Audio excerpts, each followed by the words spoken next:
अब सवाल यह खड़ा होता है कि अगर इंसान किस हद तक अंधविश्वास में डूब सकता है, किस हद तक अपनी सोच खो बैठता है, अपने ही खून की बलि दे डालता है। प्रयागराज की यह घटना है, न केवल दिल दहने वाली बल्कि समाज के लिए एक आईना है, जिसमें हमें यह दिखाई देता है कि जब तक शिक्षा, समझ और इंसानियत नहीं होगी, तब तक इस तरह की घटनाएं बार-बार जन्म लेती रहेगी। मोहिनी सिंह की चीखें, बुजुर्ग महिला की आंखों में पसरी दहशत, पुलिस की रात भर चली कोशिशें और पूरा मोहल्ला जो यानी खौफ में शायद जी उठा था। ये सब मिलकर यह सवाल छोड़ते हैं कि आखिर समाज किस ओर जा रहा है।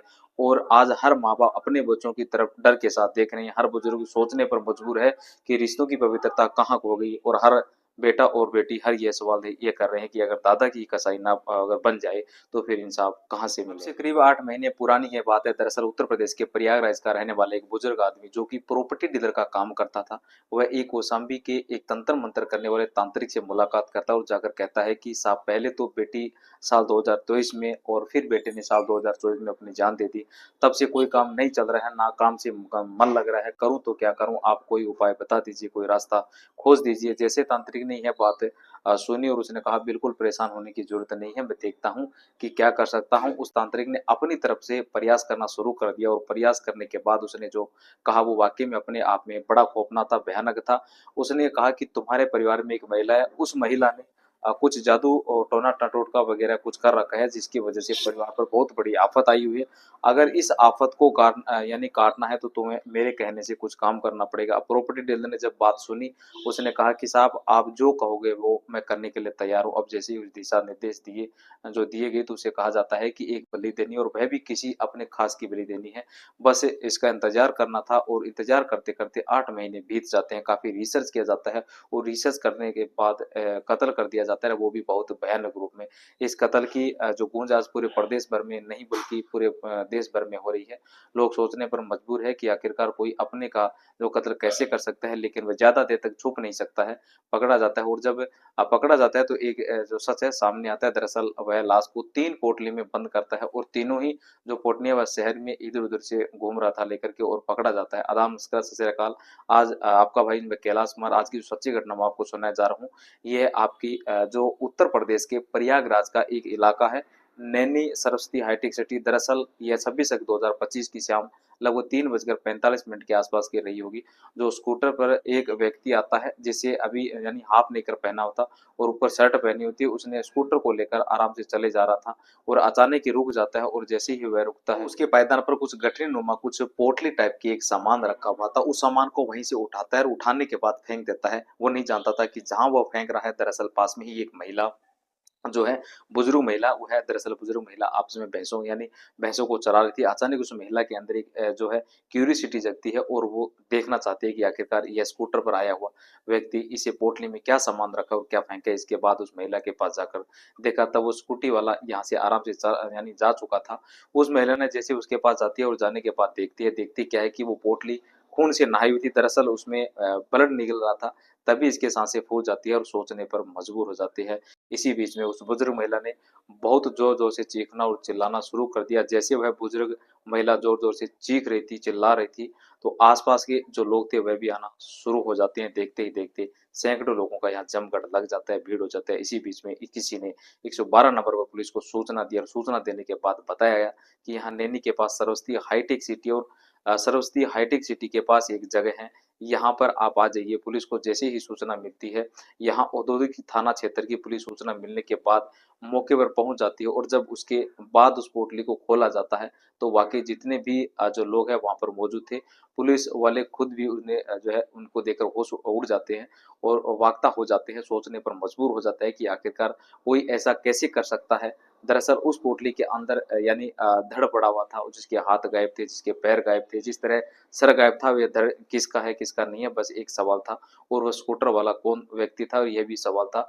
अब पुलिस ने इस सवालों के जवाब तलाशना शुरू कर दिया। आखिरकार उस रास्ते में से जितने जो लोग जो लिंक रोड थे, हर लिंक रोड पर लगे हुए सीसीटीवी कैमरे को खंगाला जाता है और काफी जो मशक्कत करने के बाद, काफी प्रयास करने के बाद पता चलता है कि स्कूटर पे जो सवार व्यक्ति है, दरअसल उसका नाम शरण सिंह है, जो कि प्रॉपर्टी डीलर का काम करता है, थाना करेली।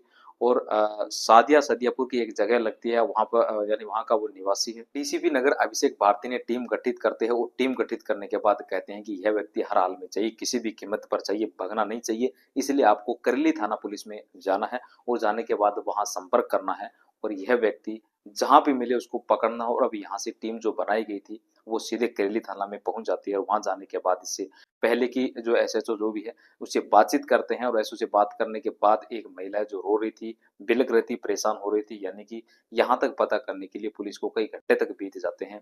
यानी शाम को है जब लाश का हिंसा मिला था उसे करते करते यानी जब रात थोड़ी ज्यादा हो जाती है तो पुलिस जाकर संपर्क किया जाता है। यहाँ पर एक महिला है जिसका नाम मोहिनी सिंह है। दरअसल मोहिनी सिंह नाम की जो महिला है वो रोते हुए बिलखते हुए पुलिस वालों से कह रही थी कि साहब आज सुबह मेरा बेटा है 17 साल जिसकी उम्र है, नाम उसका पीयूष यानी उर्फ यश है, जो कि 11वीं कक्षा का एक छात्र है। दरअसल सुबह स्कूल गया था लेकिन लौट कर वापस नहीं आया। रोज सुबह 8:30 बजे यानी घर से निकलता है और 2:30 बजे घर वापस से आ जाता है और इंतजार में भी थी कि 2:30 बजे यानी वापस आ जाएगा। जब नहीं आता तो शाम हो जाती है, तब वह विद्यालय जाती है। विद्यालय जाने के बाद स्टाफ से बातचीत करती है, स्टाफ से पूछती है कि स्टाफ दूसरे से संपर्क करते हैं, पूरे स्कूल में हड़कंप मच जाता है और यह कहा जाता है कि आज तो आपका जो लड़का है विद्यालय आया ही नहीं था। जैसे ही माँ ये बात सुनती है, माँ के पैरों तले जमीन खिसक जाती है कि मेरा बेटा तो रोज स्कूल जाता है, आज स्कूल क्यों नहीं आया। बस यही बात थी, इसको लेकर वह आसपास के लोगों से, उसके दोस्तों से सभी जगह पर जाती है, परेशान हो जाती है।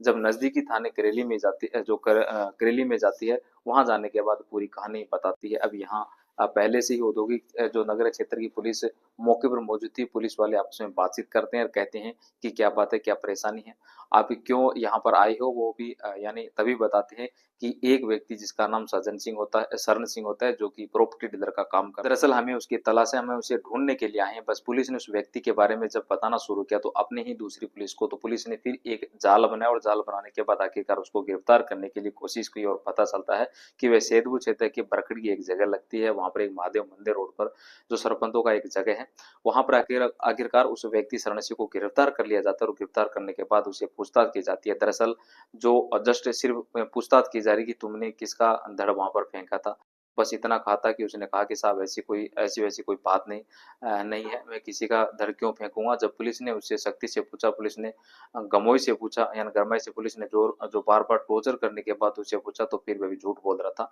इधर उधर की बातें कर रहा था। आखिरकार पुलिस ने उसका एक सीसीटीवी कैमरा दिखाया, वो जो सीसीटीवी में यह दिखाया कि तुम स्कूटर पर बैठे हो और पोटली में तुम्हारा कुछ रखा हुआ, और उस जो सीसीटीवी में वो यानी जो झूठला नहीं पाया और उसने फिर बताना शुरू कर दिया। जैसे कि वो कहता है कि उसकी बेटी का नाम मोहिनी सिंह, साल 2023 की बात है, वो परेशान हो जाती है, अपनी जान दे देती है, सब कुछ घर में ठीक ठाक चल रहा था, पता नहीं चला कि आखिरकार बेटी ने ऐसा क्यों किया। उसके बाद फिर वक्त आगे बीत जाता है और आगे जब 2024 आता है तो शंकर सिंह उसका बेटा है 23 साल का, बेटी 21 साल की थी, बेटी नदी में कूद जाती है और वो भी अपनी जान दे देती है। अब घर में एक साथ इन 2 साल में ऐसे मौत होना जायज सी बात है। उसका अच्छा खासा काम चल रहा था, वो भी ठप हो जाता है, उसका मन नहीं लग रहा था, वो इधर उधर घूम रहा था, परेशान हो रहा था। इस घटना को कई महीने बीत जाते हैं, उसके बाद भी उसे तसल्ली नहीं मिल रही थी।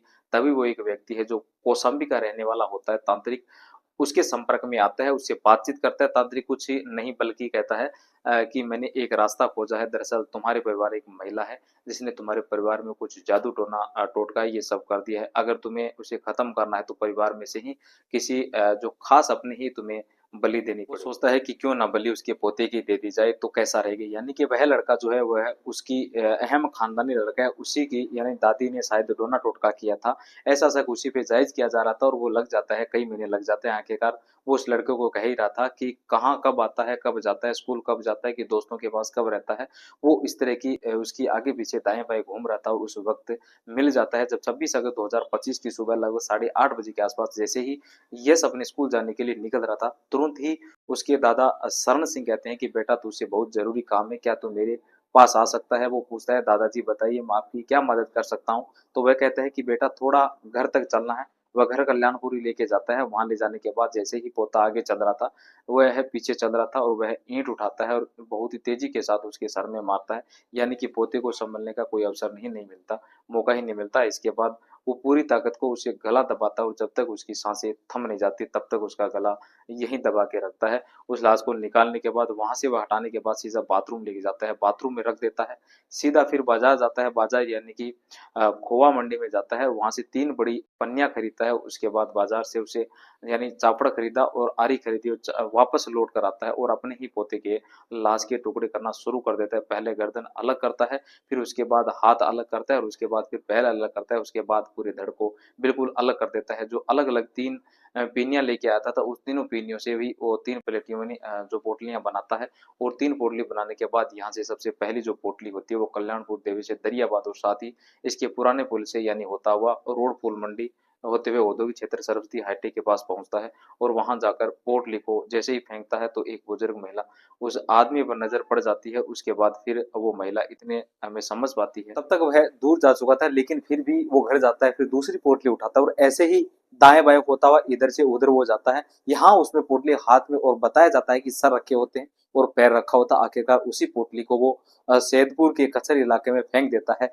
इसके बाद फिर तीसरी जगह जाता है, तीसरी जगह पोटली रखता है उस स्कूटर में और रखने के बाद वो ऐसे ही फेंक रहा था। वो शहर के अलग अलग हिस्सों में घूम रहा था, जा रहा था, आ रहा था, लेकिन किसी पुलिस वाले ने उस पर नजर नहीं पड़ती है, यानी नजर पड़ती नहीं है, किसी व्यक्ति की नजर नहीं पड़ती है और वो लाश के टुकड़ों को लेकर, तीनों पोटलियों को लेकर ऐसे ही घूम रहा था। बताया जाता है कि उसने कई किलोमीटर को सफर तय किया था और अगर उस बुजुर्ग महिला की नजर उस पर ना पड़ी होती तो शायद यह केस इतनी जल्दी नहीं खुलता। हद तो तब हो जाती है, उधर मोहिनी सिंह अपने बेटे को ढूंढने के लिए इधर उधर चक्कर काट रहे थे और यही जो उसका चचेरा बाबा लगता है शरण सिंह, वो जाता है उसके पास और जाकर कहता है कि बेटा आप परेशान होने की बिल्कुल जरूरत नहीं है, जो तेरा बेटा जितनी जल्दी हो सकेगा आ जाएगा, बिल्कुल परेशान मत हो। उसे बार बार तसल्ली दे रहा था, ऐसे काम कर रहा था। जब वीडियो यानी जो मीडिया कर्मी वहां पहुंच जाते हैं, जो मरने वाला जो बच्चा होता है नाम उसका यश होता है और यश की बुआ के पास है, जैसे ही माइक लगाया जाता है वो कहती है कि उसको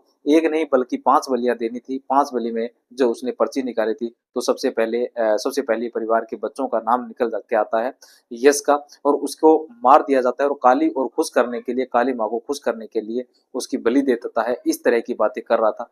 पुलिस ने जब इस घटनाक्रम का खुलासा किया तब उसके बाद पुलिस ने कहा कि हम तांत्रिक को भी गिरफ्तार करने के लिए प्रयास कर रहे हैं, कोशिश कर रहे हैं, जितना जल्दी हो सकेगा तांत्रिक भी पकड़ा जाएगा और जो आरोपी है उसको भी गिरफ्तार करने के बाद जेल भेज दिया जाएगा। वह कहते हैं कि मामला फास्ट ट्रैक कोर्ट में चलाया जाएगा ताकि आरोपी को कम से कम समय में फांसी की सजा हो या फिर जो है कोर्ट की सजा तय करेगा वह दिलाने की पूरी कोशिश करेंगे।